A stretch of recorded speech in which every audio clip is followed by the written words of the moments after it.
On today's episode, I sit down with pastor, author, professor, and my friend, the Reverend Dr. Grace Ji-sun Kim. Grace was born in Korea, educated in Canada, and is a professor of theology at Earthbound School of Religion in Richmond, Indiana. She is the author or editor of 25 books, most recently Earthbound, God at the Intersection of Climate and Justice. She is the host of Madong Podcast, which is sponsored by Faith and Reason. She blogs on her Substack, Loving Life, and has written for Huffington Post, The Nation, Sojourners, Baptist News Global, Faith and Leadership, and Time. She has appeared on MSNBC, PBS, and C-SPAN, and has been a guest on BBC Radio, ABC Soul Search Radio, WBEZ Radio, and Keep Hope Alive Radio. Dr. Kim is a book series co-editor for Palgrave Macmillan Series, Asian American Christianity in the Diaspora, and has served on the American Academy of Religion's Board of Directors. Grace is honored to be included in the Englewood Review of Book's list of 10 important women theologians that you should be reading. Grace and I have been friends for a while, sharing parallel lives in our professions, parenting, and passions.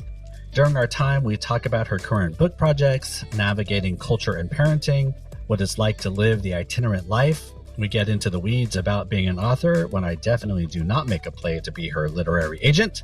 We laugh a lot like a couple of old friends catching up because that's exactly what we did. I hope you'll enjoy listening in. Thanks for spending time with the Amalgamation Podcast, and I hope you enjoy my conversation with Reverend Dr. Grace Ji-sun Kim. My name is Bruce Reyes-Chow, and you found the Amalgamation Podcast.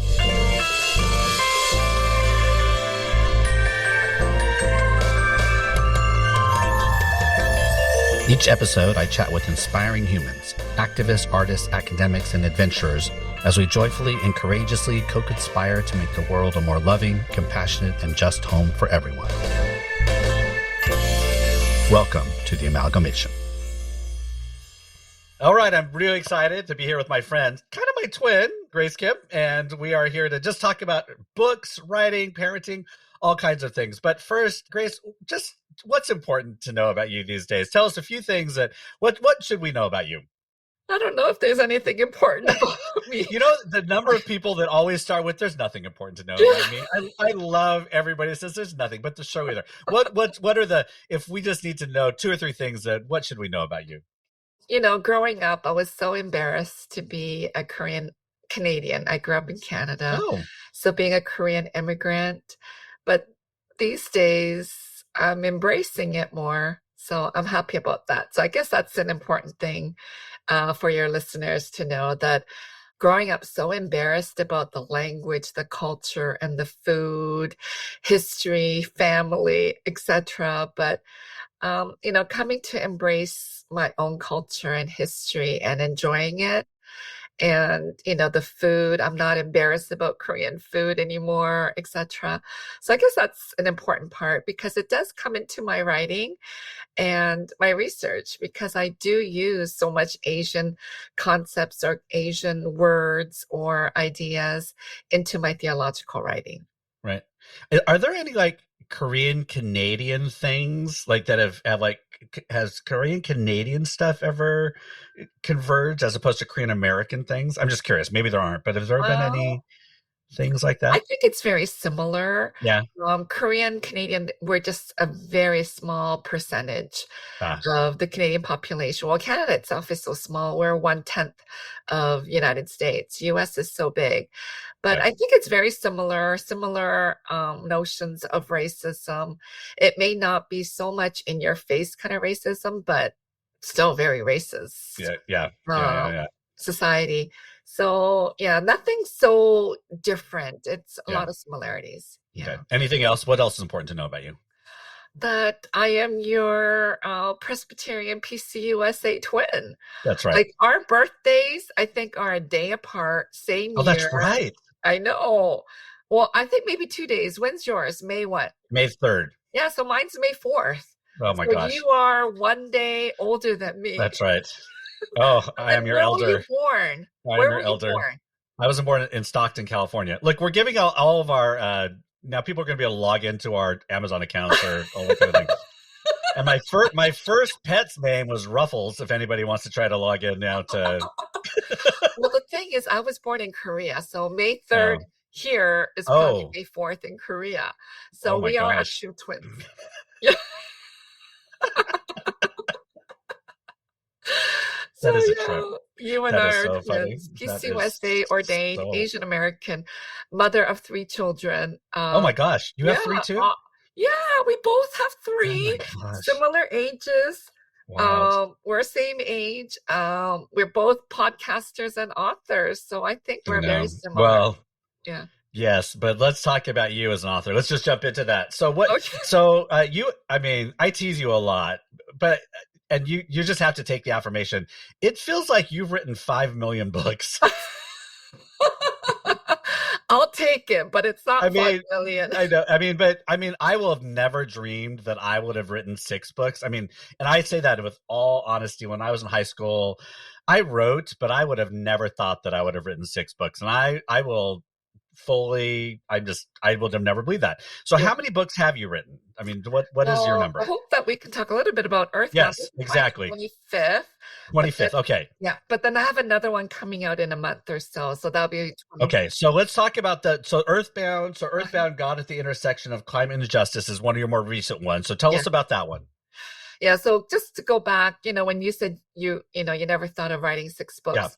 When I was doing my PhD, I said, "Oh, if I ever become a professor, I'll be really, really happy if I wrote 3 books before I right. retire."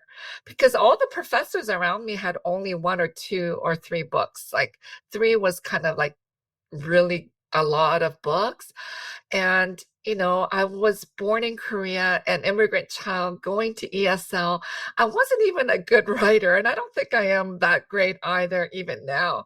So I never dreamed of writing, 25 books. So I'm really thrilled that I did. And so just to say a little bit about Earthbound, I started writing it many years ago. And, with my work with the World Council of Churches on Climate Justice and just a little bit here and there with different denominations and then PCUSA. So I started writing it and then I didn't know how to end the book. Because Hmm. always my books, I struggle because I begin with all these, bad things that are happening, like racism, sexism, or climate change. But then I don't know how you write your books, but I always wanted to write the end of the book with something really good and positive. And I couldn't think of anything for this particular book on Earthbound until I finished When God Became White. Hmm. And, that's still my most popular book. And I'm really happy about it because I poured my heart and soul into that book. Not that I didn't with my other ones, but Sure. that was a really kind of a personal heart and soul kind of struggle I put into When God Became White. And then when I had finished writing it, I was just doing some more reading and I came upon an aspect of God and I thought, oh my goodness, I should have put it in When God Became White. Hmm. And then it was too late. It was already I think it had just gone through the copy editing. So it was too late to put anything. And I thought, well, I'll just put it in Earthbound and finish the book. So that's what happened. So it's a really interesting aspect of God, which would have made When God Became White good, but Hmm. it's good as it is. Hmm. It just, the other aspect that I kind of stumbled on, God added to Earthbound. So that's why I really like Earthbound too, because Hmm. the subtitle, as you mentioned, is God at the Intersection of Climate and Justice. The publisher first put theology, I think, at the intersection. I said, you know what, theology, people just don't know what, and it might Yeah. scare people off because it really is about God.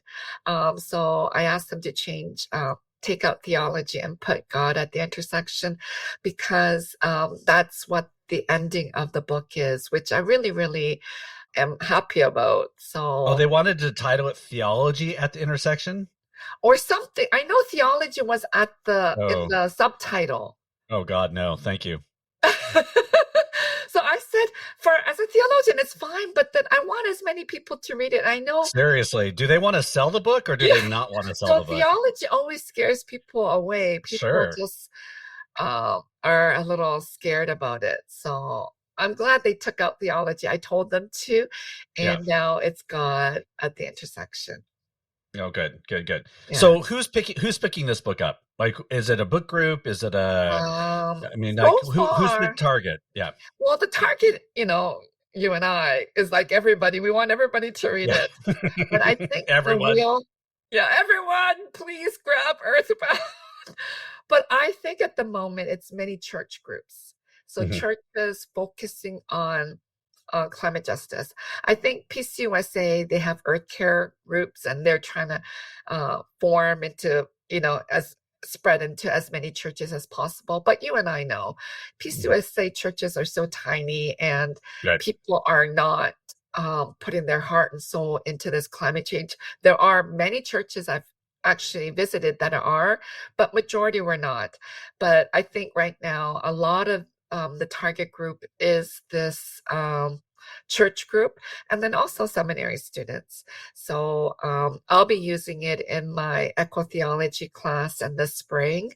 So I'm kind of excited about that, being able to use some of my works. At the beginning, I was always hesitant to use my work, but everyone else is using their own books. I thought, why shouldn't I use mine? Well, you're teaching what you like. If I'm going to teach a class, I'm teaching what I learn and teach. So Yeah. that turns into what I'm writing. So why wouldn't I? Yeah. Like, if I'm going to teach a theology class, I'm going to write a book on theology. So here's what Yeah. I'm teaching, right? But it never works that way. It works the opposite. I just Oh, started does it? writing and then I was like, oh, actually, this will work in my class. I don't have the classroom as the target when I'm writing. Yeah. Well, I've dropped out of 2 doctoral programs, so I'll never be in a classroom anyway. So You never know. You're still very young. Okay. Well, you and I are the same age, so I know That's how right. old. So Yeah, you can still not do it. the paths, we're all in different paths. I have a child that just started a PhD program and Yeah.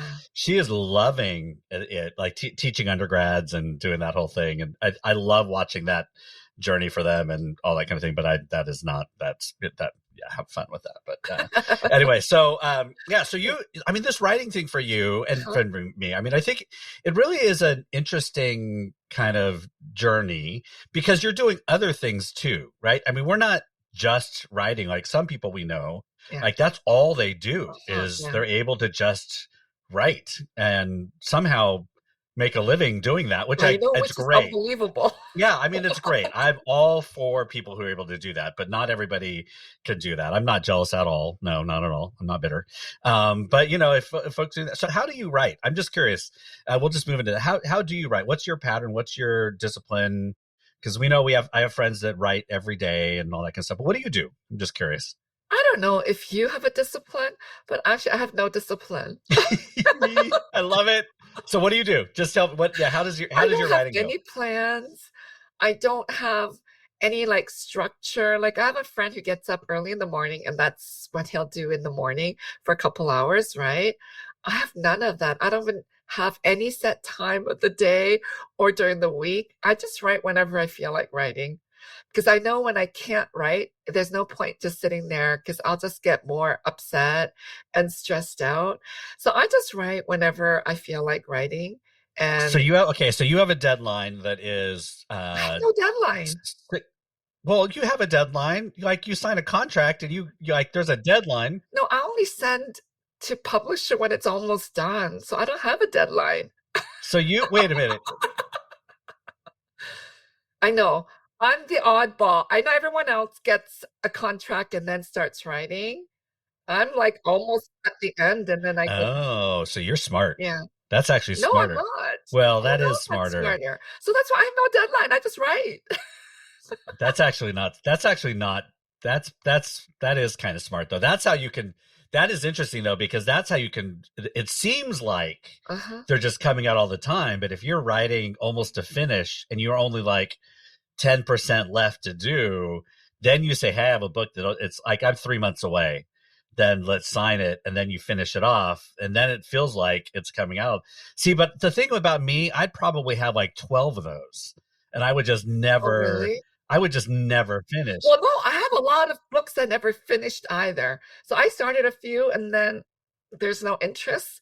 So it's okay. I just leave it because I may come back to Yeah. it. Until maybe there will be later.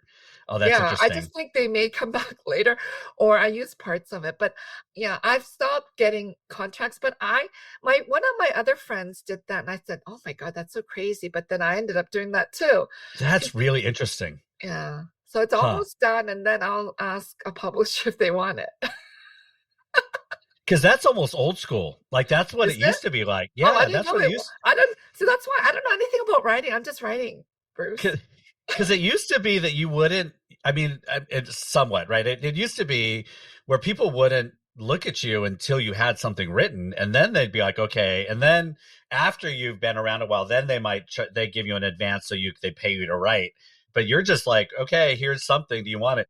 But then it also kind of, do you use that? Now we're getting into the weeds for people, but I think people are interested in this. Do you use that as leverage, though? I mean, because you can now use that as a little bit of leverage to negotiate, right? I don't think so. I don't think so. Maybe I should. I don't You know. should. I'm like, no, okay, I should rephrase this. I bet you can leverage that because you're almost saying you don't even have to wait. I have a book. Yeah. I'm a well-known author, and Uh-huh. you're almost guaranteed Uh-huh. sales with this. Can I be your agent? If you're an agent, yeah, be my agent. I mean, seriously, because you're giving them a done product by a Yeah. person that's already well known to Uh-huh. say, I would like a higher royalty percentage on this. Look at all the publishers that we know are like, Bruce, shut up. What are you doing? Well, let me think about it. I never thought of it that way, but maybe I need to. Yeah. Yeah, Because I it's mean, like 98% done. They may ask me to add something like when God Became White, I gave it to them and then they asked me to, oh, they said it's perfect for church groups. right. So I just wrote it for the Yeah. wider audience and then they asked me to do Q&A. So I did that. That was Oh, fine. yeah. Oh, Yeah. I bet. If they give it to an editor, Yeah. They said it was perfect for church groups, so I did that for the church group, yeah. So oh my gosh. a lot of churches are using it when God Oh Became my White. gosh, Grace. Yeah. Oh my, if I was, yeah, again, publishers like, Bruce, stop talking to her. But I have to think about that though. I didn't know I could use that as a leverage. I would think that you Uh-huh. could ask for a higher royalty percentage because it's almost done. You're Uh-huh. well known because you're handing that to an editor now, Yeah. and all they're doing is going through the editing process, Yeah. and they're not even waiting for you. Yeah. Because I ask for an extension almost every book. If Oh. anybody signs with me, they're probably going, yeah, Bruce. They're probably word on the street. It's like, well, if you sign Bruce, he's going to come to you at the end and be like, can I have another month? I mean, that's probably what's going to happen.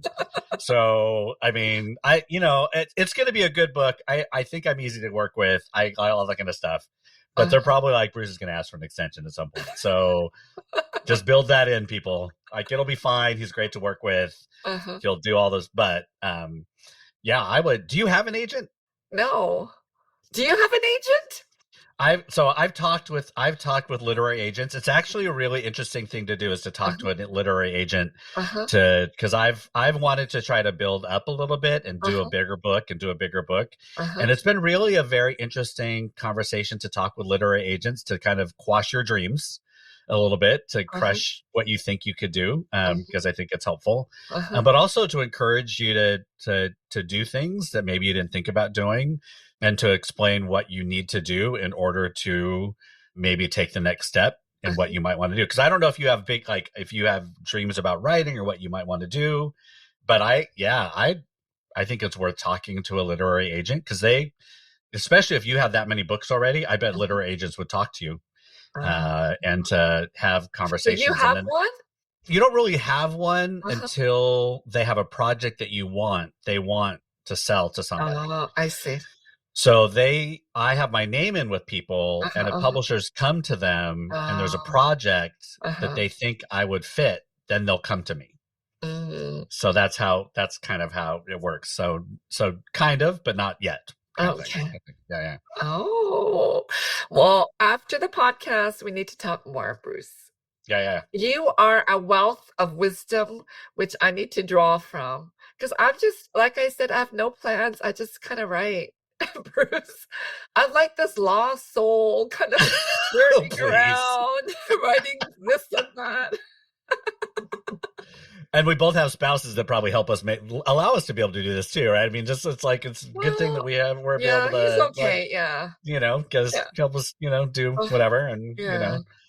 So, because you do like 12 other jobs too, right? You interim. Are you still interim pastoring? Like you Oh, do that that? ended. Oh, Yeah, you that, end. Okay, thank oh. God. Because I was like, you're also interim pastoring. You're teaching. You're a professor. So, and then you go out and speak and do other stuff. So you like gig. Like, oh my. I mean, Well, Bruce, you're doing multitasking too all the yeah, but I time. don't. I mean, we all do a lot. And we were joking off before this that I have family members that they're always telling me, "You're so busy. You're so busy." And I joke with them like, "Okay, let's calm down." Because I tell them, like, if everybody who worked put all of their schedules out in public, everybody would seem busy. The part of what those of us that are like public thought people or public theologians or whatever you want to call it, Yeah. kind of our job is to be public with what we do. So we always seem busy. Yeah. Like that's just part of the thing. And so we seem busier. But like if my spouse put her schedule publicly, she's much busier than I am.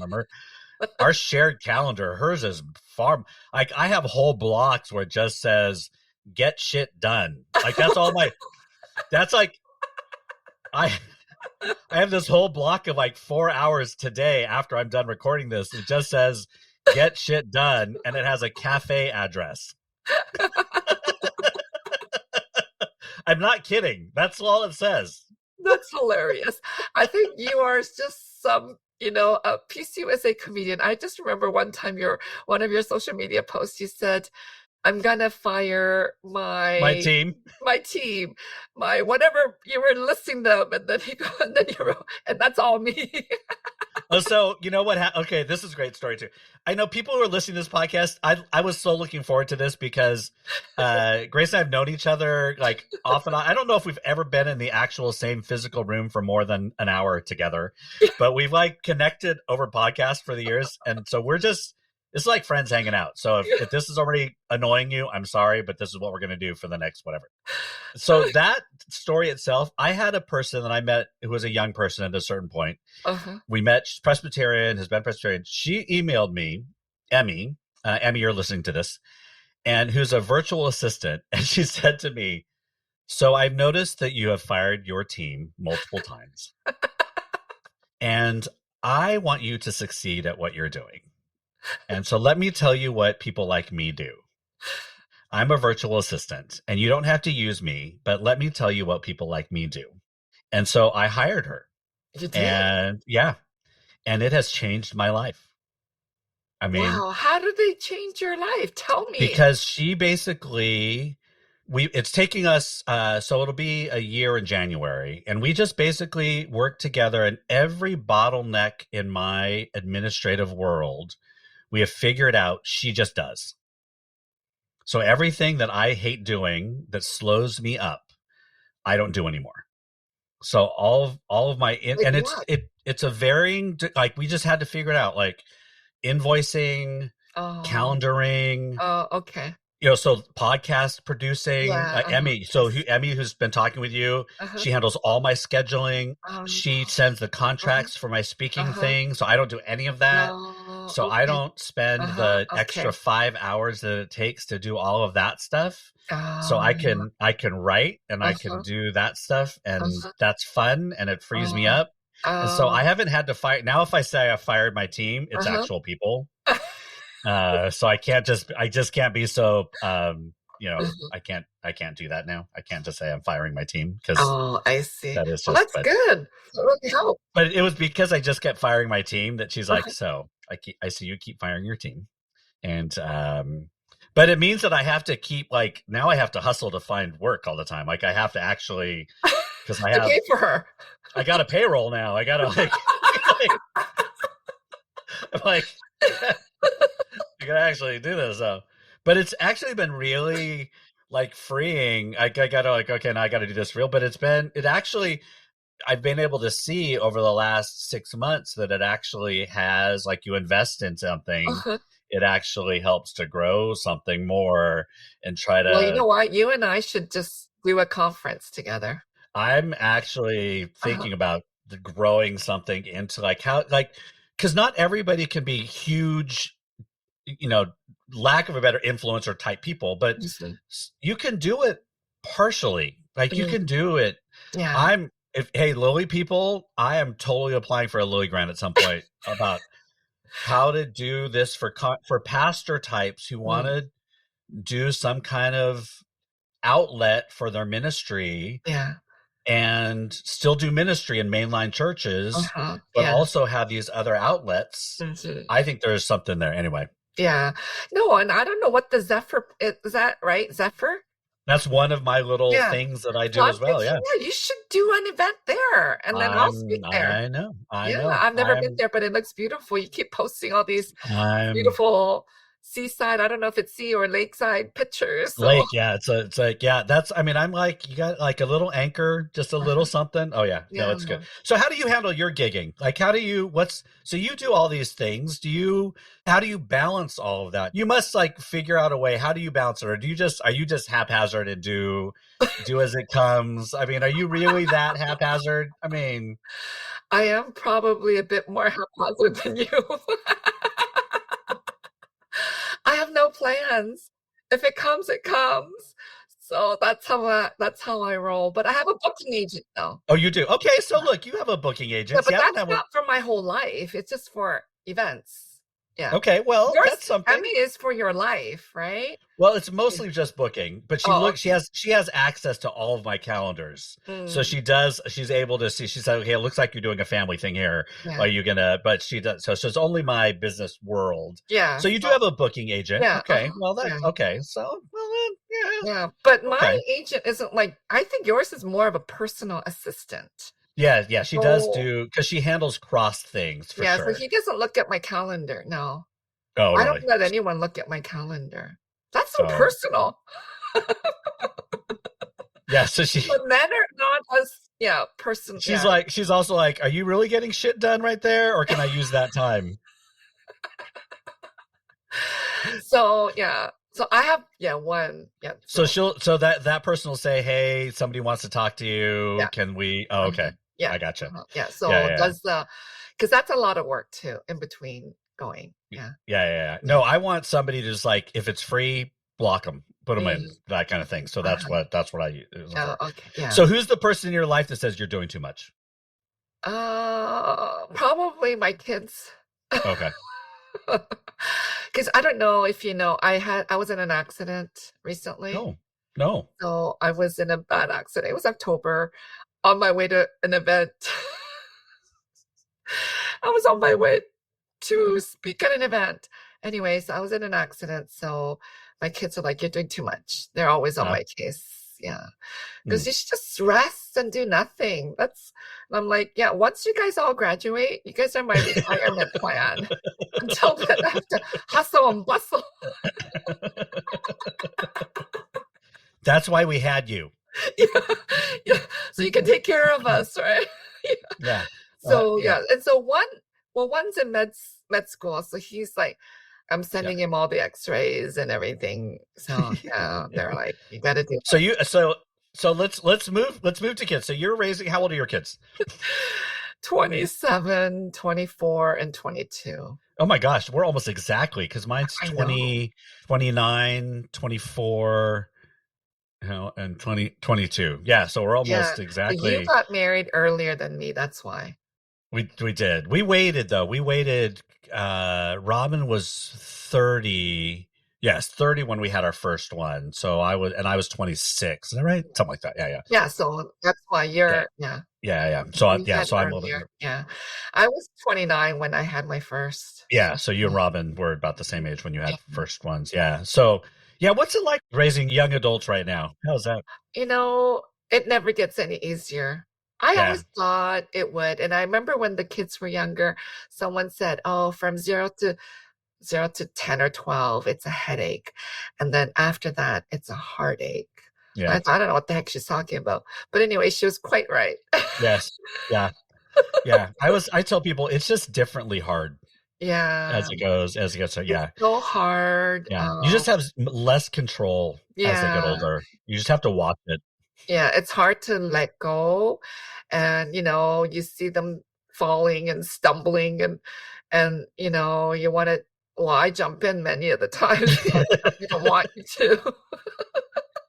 Are you a mama bear? Do you jump in more than they? Oh, I guess so, yeah. Because you know what? You can't just sit back. I think that's what makes Well, you can. no, but I think this is where the cultural differences are. Many of Yeah. my Asian friends jump in. Uh-huh. Many white friends think, why are you doing that?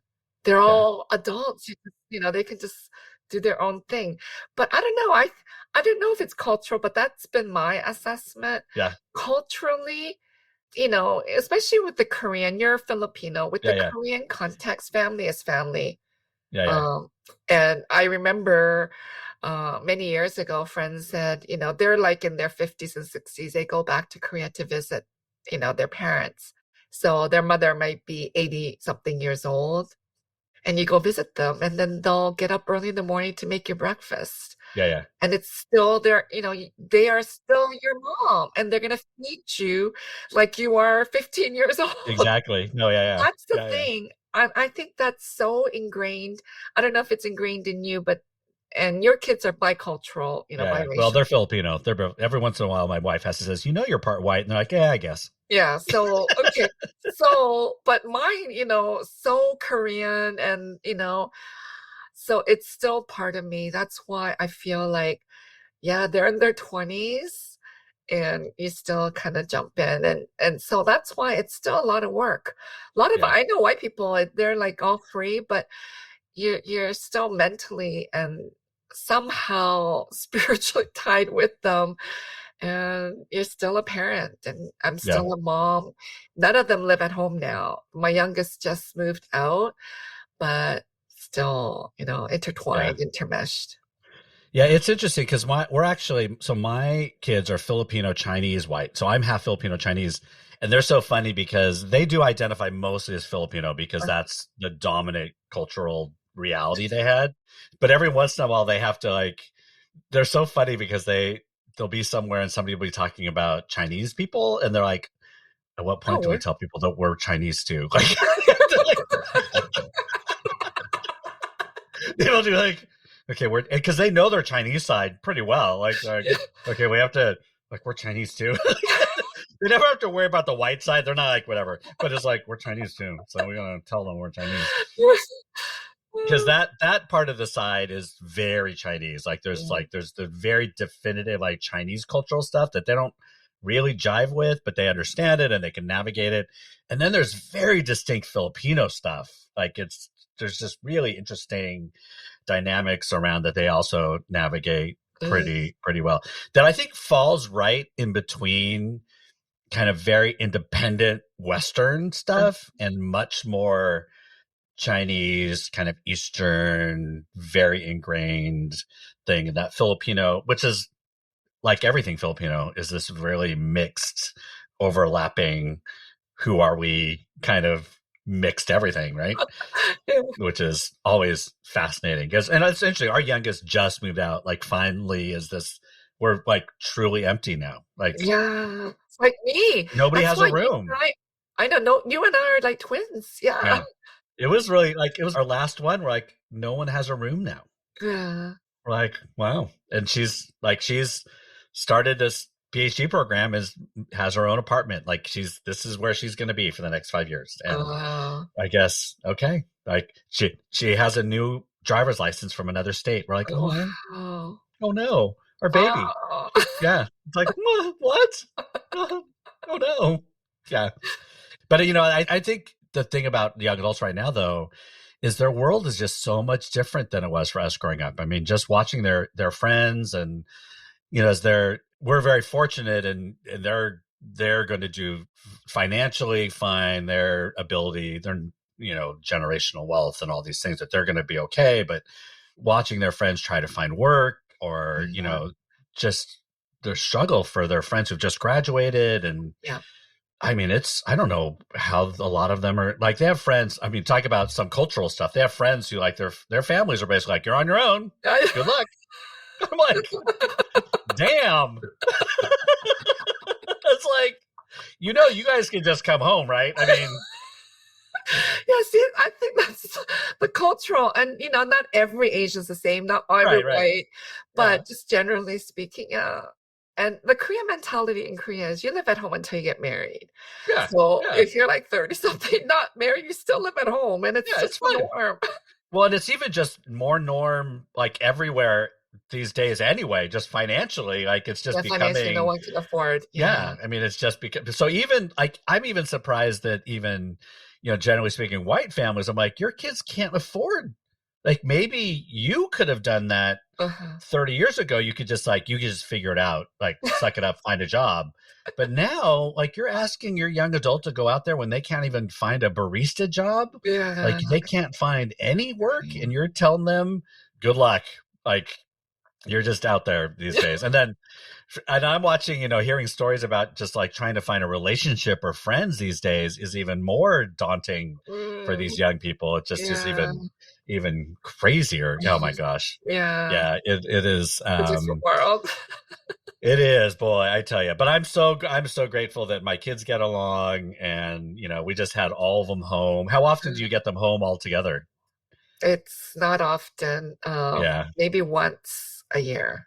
yeah. We just had them all for Thanksgiving, Oh, which was see, so at fun. Thanksgiving, the only time this year was, at my youngest graduation, and Ah, that was just for one day. So my 2 older ones flew in to Pitt for the graduation. They left the next day, and then my oldest he has to write step 2. So in medical school, there are 3 exams.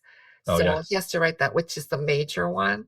So we haven't seen him since the graduation. Oh, So he said no Thanksgiving, no Christmas, but we oh, may oh. drop by Christmas, but it may Yeah. not be all the kids together. Yeah, Oh so I yeah. can't figure it out. Yeah, it's hard. Yeah. None of Yeah. us are living in the same state. So I know. That's the worst. Yeah, my oldest, we're gonna have our first wedding next year. And so, what was that? and Your now they're, oldest what? Is getting yeah, our married? oldest is getting married. Yeah. Oh, So we're yeah, congratulations. you're all invited. No, I'm just kidding. Yeah. My Invite oldest will be your like, oldest Dad, here. she's like, Dad, would you quit inviting people on the podcast? But uh Thank you so much for the invitation. yeah, exactly. I'll do the wedding. Everybody showed up. But yeah, I mean, so we're now in that rotation where, now it's the switching every holiday is that kind of thing, which I'm like, whatever, okay.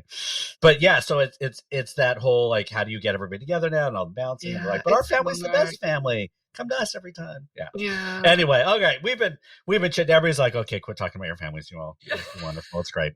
I know. I love our families. I love just chit chatting with you. This is great. Me too. Let's end up our last things that I always do. Okay, I've been stalling for you as you think about these last things. I did warn you that these were coming. Okay, so you're nerdy in the niche. I ask every guest that comes on here, nerdy and niche, something about you that people would not guess. What's the nerdy or the niche thing? So you've had time to think. What's the nerdy or niche thing, Grace? What's the thing about you that nobody would guess? Well, I don't know if this is nerdy, but anyway, some people know because I do talk about it, but Okay. that I watch a lot of K-drama. Oh, Yeah. okay. Give me 3. What are your favorite 3? Can be old school, new school. What are your 3 Uh, that you would say? this is my favorite. It's called Reply 1988. Oh yeah, yeah, sure. Oh, you watched it? Oh yeah, of Oh course. my Yeah, gosh. that's a classic. Yeah, that's a classic. But I feel like if you're not Korean, you may not get it because like that is my age group when we were growing up. So in the 80s, we were high school kids. Right. So it's like everything I can relate to, and I cried so much and laughed so much. I'm So sure a yeah. bunch of it went over my head, but I got Oh, enough of it, just like general culture I stuff, have never that it watched. was fun. Yeah, I've never watched anything twice, not even a movie. But that one, I watched the whole series twice because the first time it flew over and the kids were running around, I couldn't pay attention. But oh my gosh, the second time around, I may even watch third time. I don't know. It is just a classic. It's so good. But if you want to learn about the Korean culture in the 80s, and it goes into the 90s a little bit, but Mhm. it's about family and community, and it's such a good message, and coming of age, falling in love. So I just love it. So that's my top. And then the other two would be Mr. Sunshine. Is that what it's called? Yeah. I have Yeah, not Mr. seen that, but I've seen, Sunshine. yeah. Yeah. And I can't remember much of it now because I watched it so long ago. And then the other one would be Crash Landing on You. Oh, yeah, of course. Yeah. That's a classic. Yeah. So I just love, and people get so shocked. So last week I was, visiting family, and then they're like, "What? You watch K-drama?" I thought everybody knew, but anyway, so people don't know. And Oh, I love me a good kid. The thing I would love about K-drama, one of the things is you have, for me, I mean, not you, obviously, I have to pay attention. yeah. So I can't do anything else, right? So I have to be paying attention because I don't understand Korean. But even me, I have to pay attention because if I miss it, I have to rewind it because K-drama it's slow, but it's not as slow that if you miss a scene, like you have to know what's happening. Right. Yeah, I have to Yeah. still pay attention to. Yeah. I also just, I am such a romantic. I Oh, love the slow burn. Like, I just, I just get sucked in. I'm like, they're holding hands. Like, I it's know. the fourth episode. Like, it's because it takes them 12 hours You to see, hold I think hands. that somehow that's way people are now finding it's way more attractive than, seeing nudity, Yeah. in a Western movie so quickly in the first scene. I know. There was one. Was it 39? I don't know if you ever watched that one. I And think I and it watched was like, it. Yeah. and it was like the second episode. I was like, did they just sleep together? And I was like, what? Because it just Yeah. happens, and then they, like, it was just like we just assumed that it happened, and it was just, I'm like, oh my god, what did they? That's Yeah. not supposed to So, happen. mhm. Yeah. So, like, Well, everyone watch K-drama. You'll yeah. understand and Mhm. appreciate Asian culture. Yeah. Something in the Rain is one of my favorite ever. That Yeah, was that's good too. Yeah. that one was. They're all so good. And they're very Yeah. short. So, you could just watch it and it's Yeah. over. Yeah. And those of you who've never done K-drama, if you like zombie movies, nobody does zombie movies like the Koreans do zombie movies. Mm. If you're And into any that, like psychological thriller, Koreans are the yeah. best. Yeah. Sisyphus is one of the, anyway. So, okay. All right. So there's your nerdy in the niche. Okay. So what are you listening to? What are you watching? What are you reading these days? And it could be nerdy. It could be educational. What are you like listening to, watching, reading? I'm reading a lot because What I do you read finished for fun? I don't read anything for fun. Oh, I know. I Oh, read like garbage stuff on the web, like, oh, what is Paris Hilton doing? That kind of garbage good. stuff. Okay. That's all right. But then like serious reading, now that my kind of books are done, I'm kind of reading now again, more serious theological, kind of more feminist books at the Mm-hmm. moment. Okay. Yeah. Anything in particular that you can remember, off the top of your head that you're reading that somebody should read right now? No, nothing No. really. Okay. Because I'm Okay. just skimming through stuff. Yep. Yeah. Just getting to what I need. What are you watching? Are you listening to anything, either podcasts or music or anything right now that you're listening to? Nothing really Okay. regularly. No. I have to watch K-pop Demon Hunters because it's just Oh. everywhere. Have you watched it? Oh yeah, of course. Oh, I Yeah. haven't yet. But You I haven't? Oh, love the song Golden. I just think the lyrics are powerful. And I feel like, we began the podcast about me being so ashamed of my Korean heritage, the language and the food.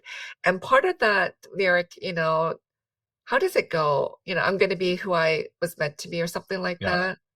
And, so I just feel like it speaks volumes to me. And then the Korean American writer who wrote it, like she wrote a lot of other famous songs too for many K-pop singers.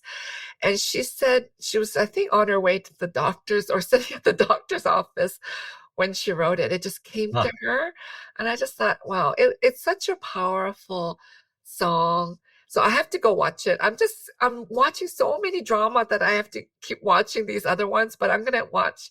Yeah. Yeah. I watched it when it first came out after it was No. getting really big, and Uh-huh. one of my friends like, dude, you just got to watch it because it's like this No, everybody's been telling me I phenomenon. have to watch it. Yeah. Yeah. I just never got to And it. it is, I mean, it was genuinely, I was genuinely like, oh, this is actually really good. Like, it was, Yeah. yeah, it was, I'm just proud of, yeah. these Asian Americans, well, particularly the Korean Americans who are able to write and produce. And, it's just, it just gives me more fuel and more energy for my own work.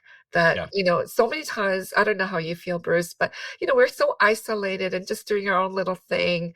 But when you see that community of people, they're all younger than us that are doing this, it's just like, wow. It's like the Korean writer last year who won the Nobel Peace Prize in literature. I think it was Han Kun. Like, wow, that just gave me so much energy. Like wow, an Asian writer. I think she's the second Asian writer to win for literature. But first for a Korean, it's like, wow, we are like, because I always grew up where white people told me I'm not good enough, I'm horrible, you're just like, Yeah. Yeah. everything about you is bad. You smell Right. bad, you look bad, you speak poorly, etc. Right.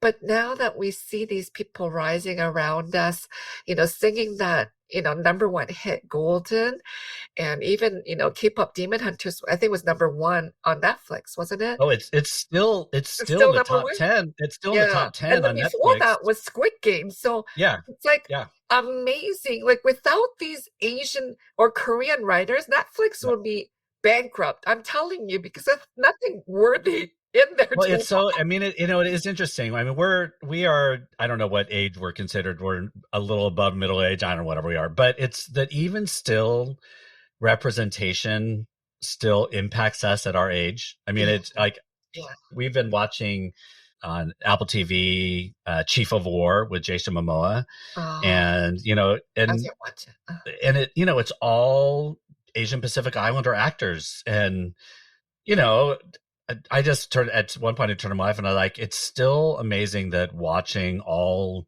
Pacific Islander actors still has this weird impact on me. Watching Yeah, like brown actors, like it's silly but it's and powerful, but powerful, it's like powerful.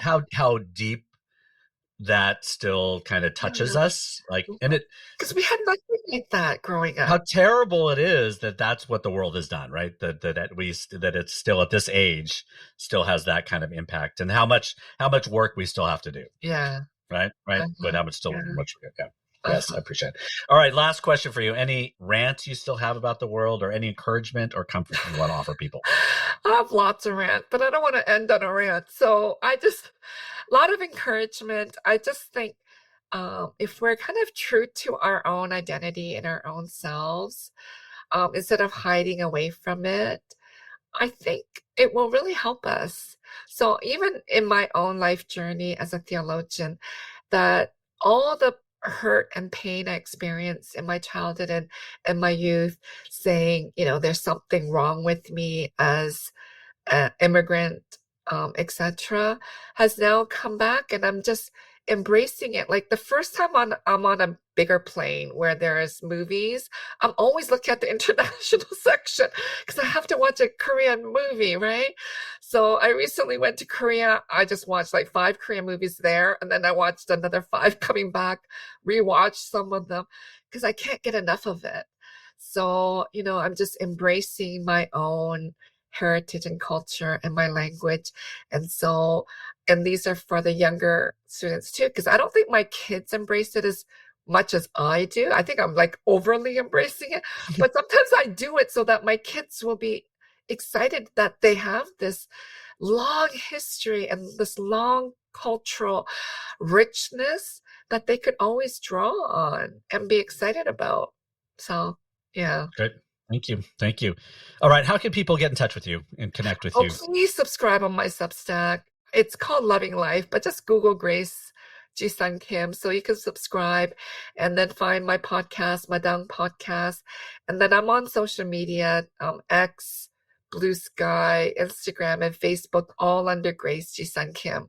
So come there. My LinkedIn got, I don't know, someone took over it, so I can't Oh do no, it anymore. Yeah, it got hacked, and then LinkedIn can't even help me. They just like, really? I have yeah. never heard of LinkedIn getting hacked. Oh my Oh gosh. my gosh. Yeah, it happened like a year ago and I can't be Oh, bothered. I tried to get whoever hacked into it. So I don't know if there's like bad that's posts. so funny. Why would people want to hack into LinkedIn of I all don't know. It's places? like the weirdest thing. And LinkedIn is not helpful. They just send you a link and then the link's not very helpful either. So All right. Oh my I gosh. used to Well, like LinkedIn, not anymore. But yeah, anyway, gosh. follow me on the other All right. social media. Yeah. All right. Well, we'll put your Substack and all those links in the show notes. All right. Thank you for joining us. Make sure everybody go ahead and grab Grace's book, Earthbound: God at the Intersection of Climate and Justice, Read my- along with the other 24 to a million books that she has written. Well, I loved your book, and I loved you sharing both of your books on my podcast, my dog. So it's a joy to be on yours. Like, you are doing great podcasts. Mine's just a little bit. I'm Oh, just please. like, We are both doing good work in the world. Let's just, as podcasters do, mutually telling each other how great we are. But it's okay. It's okay. Yeah. We're doing good Oh, stuff I here. hope we can collaborate in the future and do more Yes, things. It's a of joy to course. speak with you Of always. course, of course. All right, everyone. Thank you again for hanging out with us as we've been chit-chatting as friends do. Thanks for listening to the Amalgamation Podcast. You know what to do. Tell your friends all about it. Make sure you subscribe and rate and do all the things. You know what to do, what you're doing. And we will see you next week on the Amalgamation. Peace. This podcast was hosted by Bruce Reyes-Chow, produced by Emmy Hicks, edited by Desiree McFarland, with music by Marissa Magdal-Laron, and inspired by ancestors past and generations to come. Please rate, review, and subscribe wherever you listen to podcasts. And be sure to subscribe to the Amalgamation newsletter at reyes-chow.com. Until next time, thanks for listening.